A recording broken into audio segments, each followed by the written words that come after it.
Oh, Sarah here.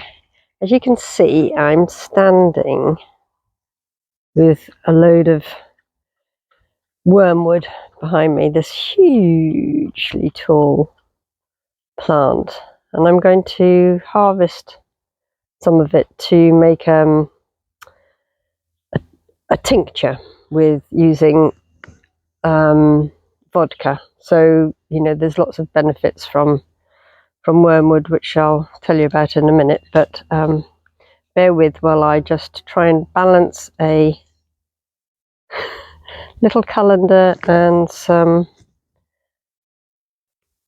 secateurs, and yeah, I'm just going to cut some beautiful plant though. This I planted the end of last year from some seeds that I'd grown, and it's now grown into this massively huge bush. So I'm just going to take some of the top couple of inches off these plants, and as you can see, they've got the flower buds are just beginning to come into flower. And I'm just going to take a few. I'm only going to do 1 jar of these.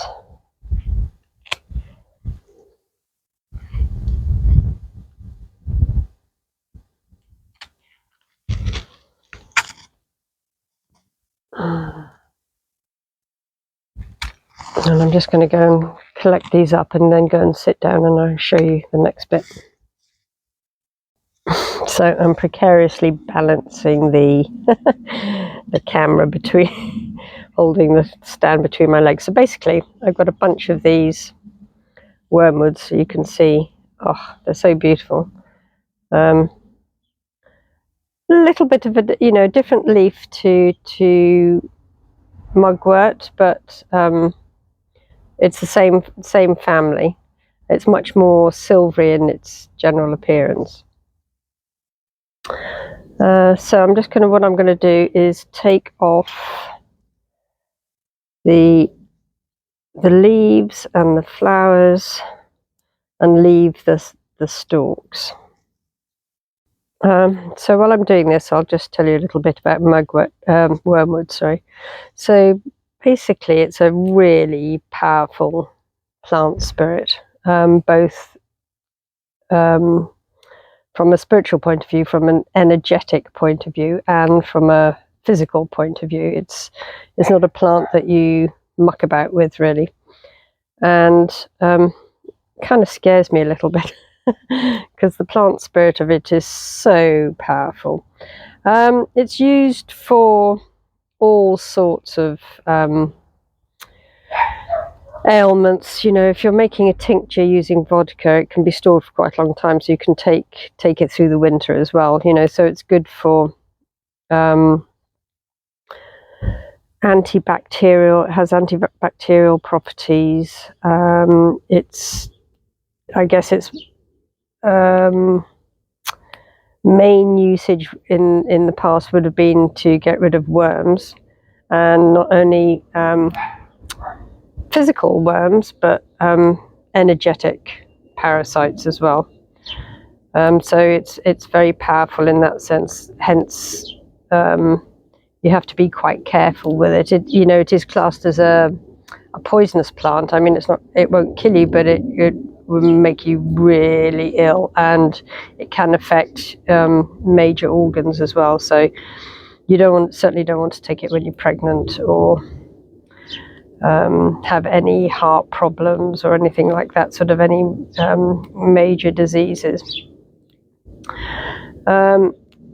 It's antifungal. It's just got so many different properties to it. I like to use it from a spiritual point of view, that it really does clear out energetic parasites. And again, you can take it in both an essence and a tincture. The essence is made by putting the plants in some spring water, in either moonlight or in sunlight first thing in the morning, or moonlight if that's you want to harness some of the moon energy as well. And then to make a tincture, which is what I'm doing today, you put it in vodka, and that preserves it for quite a long time. So I'm collecting, the leaves like this, no stems. And then what I'll do is, I'll show you in a minute, but I will 2/3 fill a jar with the leaves and the flowers of wormwood, and then I will pour on the remaining third of fill the jar up, sorry. I'll fill the jar up with vodka so that you're really getting a 2-to-1 ratio.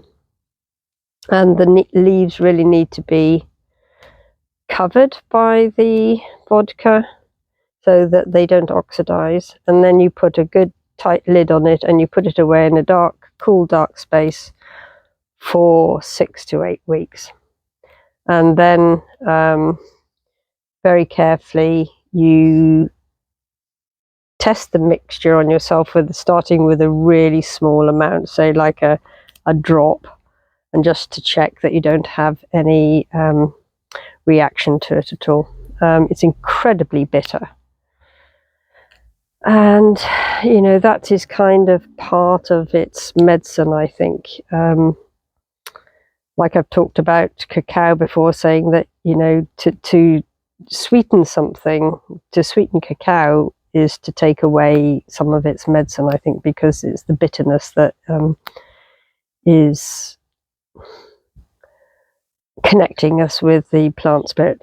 In the case of wormwood, and you are wanting to take it for, say, parasites, for example, as a parasite cleanse, then you can take it with honey, but you need to really dry the leaves instead of making a tincture from them, which is what I'm doing today. So you can dry them in I haven't got one, but what do you call them, not dehumidifiers, can't think what you call them, where they dry the leaves really well, because if you dry them in a humid atmosphere, they'll get moldy and cause more harm than the job they're supposed to be rectifying.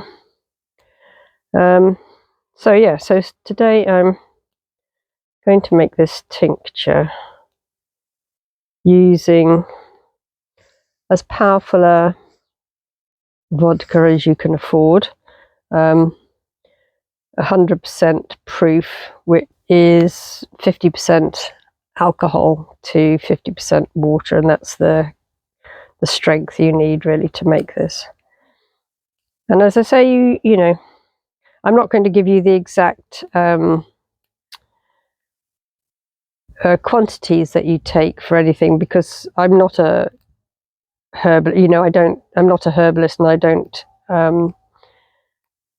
treat people with tinctures. This is for my own benefit. So find a herbalist on YouTube that can give you the exact dosage to take, but this is the method to make it. I just don't want to be held to account if somebody takes too much and they poison themselves. So yeah. And wormwood, I always think it's a bit of it's a masculine energy, I find, compared to mugwort, which is a female energy. So the plant spirit of wormwood always puts me in mind of wizards. Maybe Merlin used wormwood, and they might have used it for divination, or to be able to see, because again it's a mild hallucinogen. Well, it's not really a hallucinogen, what's the word? Adaptogen.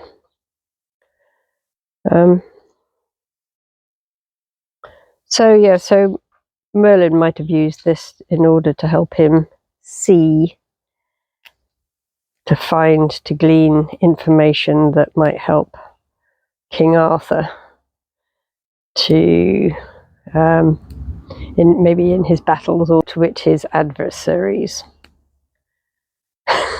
So you can try it, and you can, you know, like Wormwood, you can make a dream pillow from it as well, so you don't even have to take it internally, or you can just make a dream pillow from the fresh leaves or the dried leaves, and you might find that that works just as well.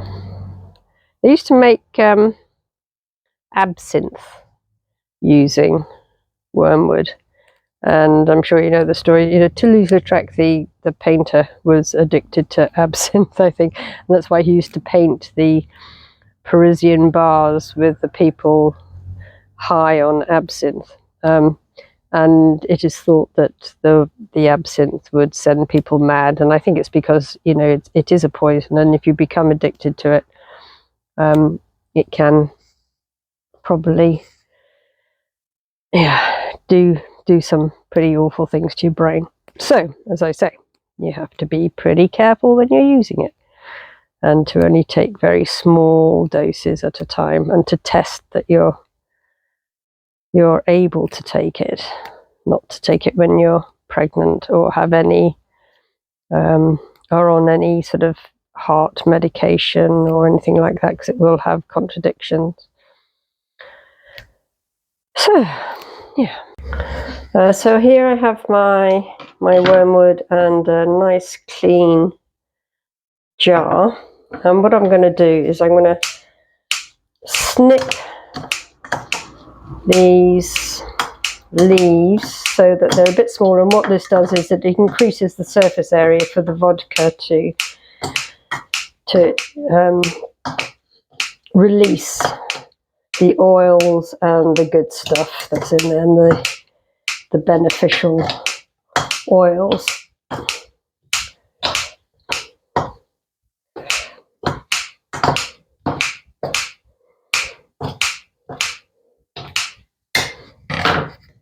Then I'm going to put it in the jar.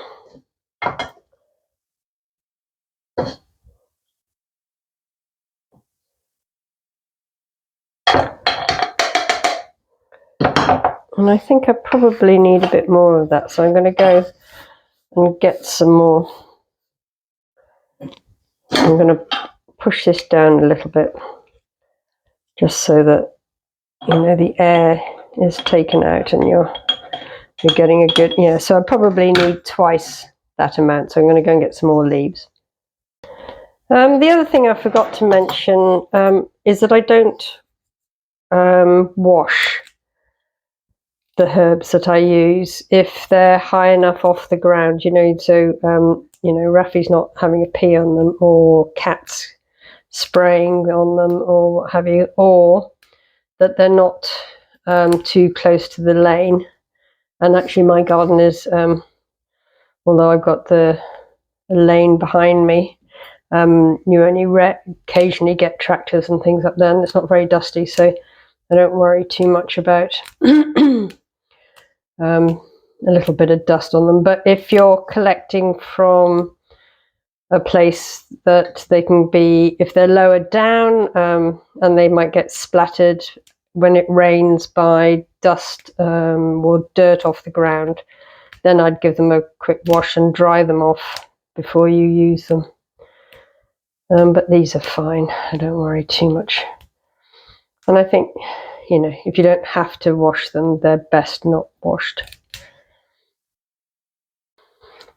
So I thought I'd have a look at this, show you this book, the Wild Enchantment by Nathaniel Hughes and Fiona Owen. It's a beautiful book that accompanies a set of oracle cards, and I think I've probably mentioned it before. But their descriptions of the, look at that card, it's just stunning, beautifully painted. There's a lot of symbolism in it, sacred geometry, all sorts. And I just thought I'd read you a little bit about what they say about wormwood. And it says, wormwood has the capacity to call in the winds of life. There are unexpected moments, profound pivot points in our lives, the sudden crumbling away of the old, a diagnosis, an accident, the moment you know you need to leave your job, your partner, your home. And equally, the dawning of a new path, a new love, the moment of conception. It can feel as if your skin is ripped away. And wormwood will both rip away at all that is not you and carry you forward. It takes being churned a lot to fully trust, and these are one and the same. And it says it's a fierce teacher, uncompromising, asking you to be uncompromising, asking you to shed the conditioned layers of internally colonized cultural appeasement in favor of raw truthfulness. And it goes on to talk about the ways that you might want to work with it. There's some lovely botanical drawings in here as well, and it says working with wormwood may well invite our rage and a heightened awareness of the ways in which we've allowed ourselves to be trampled on. If we have accumulated too many false skins, the medicine will be potent and needs to be titrated slowly within our resilience. First initiations with wormwood are often profound and challenging awakenings. But once this plant has become a true ally, it is a consciousness we can all call on evermore to help us shed the layers of our unconscious appeasement. And that's really what wormwood is all about. It's a truly powerful plant spirit, and not to be taken lightly, and not to be taken, just to be revered, really, and to realize that you can't muck about with wormwood, that it will take you to the edge of something, and if you weren't sure you wanted to be taken to the edge, it'll chuck you off. And I've had some, couple of scary situations with wormwood, working with the plant spirit.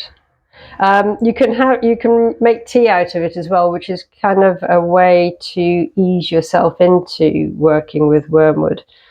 And you need the dried leaves for that to make to just dry the leaves so that you can store them carefully and then make a tea from them. It's incredibly bitter and eye-wateringly bitter, but that's the point. That is the point of wormwood. It's not an easy plant to work with. But anyway, I just thought I'd show you today how I would make some tincture, which is a great thing to make, and you can use all your herbs in this same method. Nice to keep for the winter in case you need to call upon something for a little bit of help. So what I'm going to do is just fill up my jar again, put this last leaves in. So I've got a 2/3 full jar.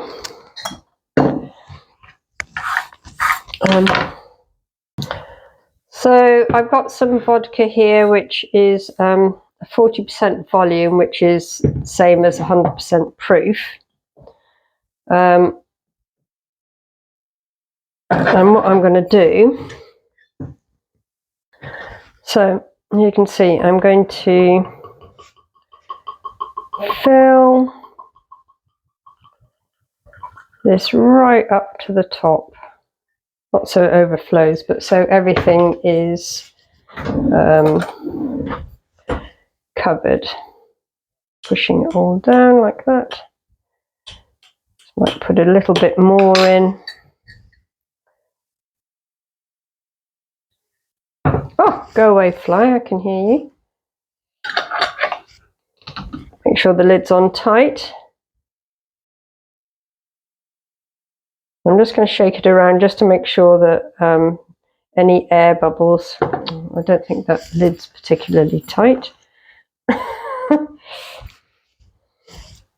I might put it in a different jar actually, because I think this one's leaking. But basically make sure that there are no air bubbles, and then if it's gone down a little bit, just top it up so all the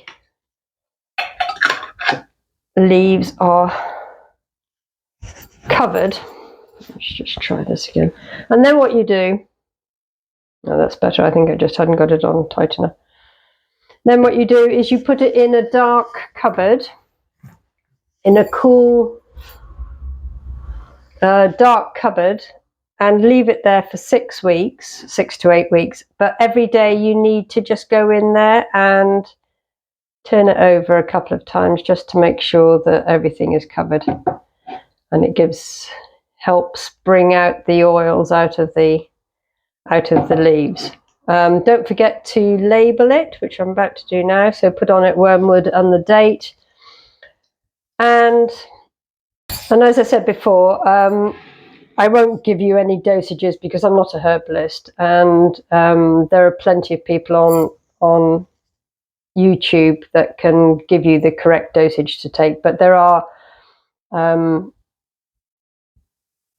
situations where you shouldn't take it, like when you're pregnant or breastfeeding, or have heart conditions or kidney conditions or any major illnesses and you're taking medication for them. Don't take wormwood.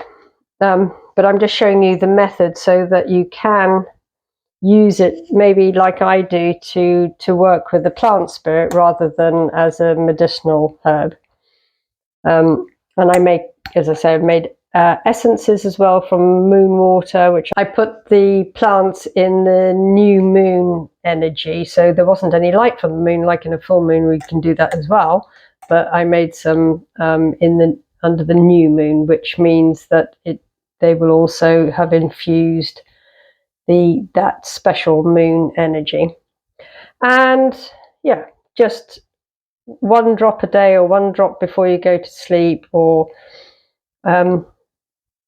is more than enough for working with the plant spirits, I find.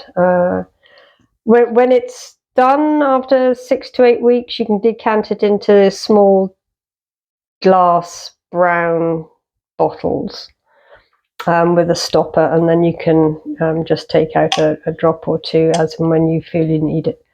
But that'll last me quite a long time now, and because it's alcohol, it'll last years in a dark bottle kept in a cool place. So there you go, Wormwood Tincture. And as I say, you can use any herbs from your garden with this method, depending on what uses you have for it. So I hope that helps. If it does, please give me a thumbs up and subscribe if you're not subscribed, and I'll see you all again soon. Ciao for now.